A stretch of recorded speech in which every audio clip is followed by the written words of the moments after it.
আসসালামু আলাইকুম। Head over মিলসের পক্ষ থেকে আপনাদের সকলকে জানাচ্ছি স্বাগতম।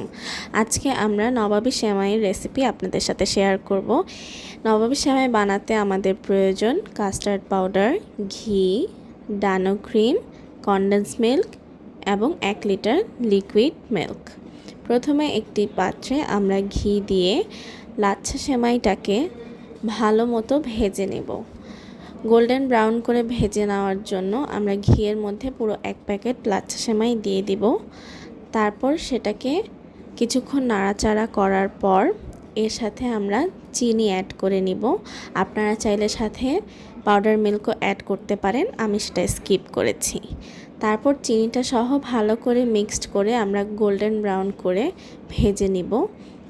এরপর আমরা একটি পাত্রে এটাকে সেট করব। আপনারা চাইলে বড় কোনো ডিশ বা ছোট ছোট বাটিতে পরিবেশন করতে পারে, যার যার ইচ্ছা মতন পাত্রে এটাকে পরিবেশন করে নেবেন।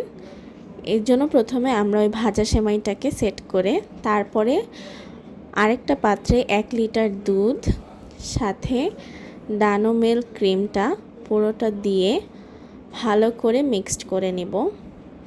এমনভাবে ডানো ক্রিমটাকে আমাদেরকে মিক্সড করতে হবে যেন কোনো লাম্পস না থেকে যায়। পুরোপুরি যখন ডানো ক্রিমটা নাড়াচাড়া করতে করতে গরম দুধের সাথে গলে গিয়ে মিশে যাবে, ঠিক সেই সময় আমরা চিনির পরিবর্তে কনডেন্স মিল্ক ব্যবহার করব। কনডেন্স মিল্কটা পুরোটাই আপনার উপর ডিপেন্ড করবে। আপনি ঠিক যতটুকু মিষ্টি খেতে চান আপনার টেস্ট অনুযায়ী মিষ্টিটা বাড়িয়ে কমিয়ে নেবেন। তারপরে আমরা একটা আলাদা কাপে কাস্টার্ড পাউডার মিক্সড করে নিব। আমি এখানে 3 টেবিল চামচের মতো কাস্টার্ড পাউডার দিয়ে নিচ্ছি 1 কাপ পানিতে।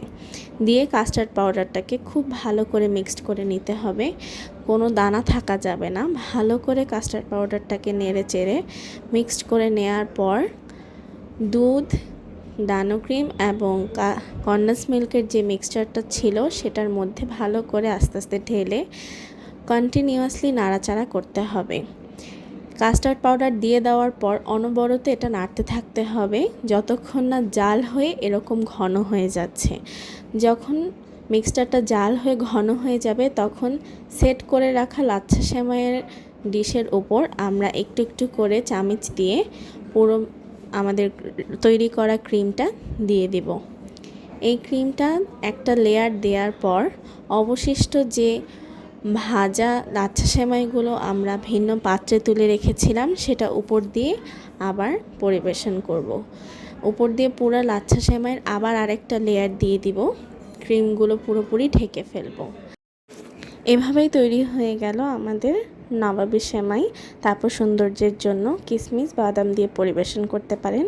ঠান্ডা হওয়ার পর ফ্রিজে রেখে পরিবেশন করুন। ধন্যবাদ।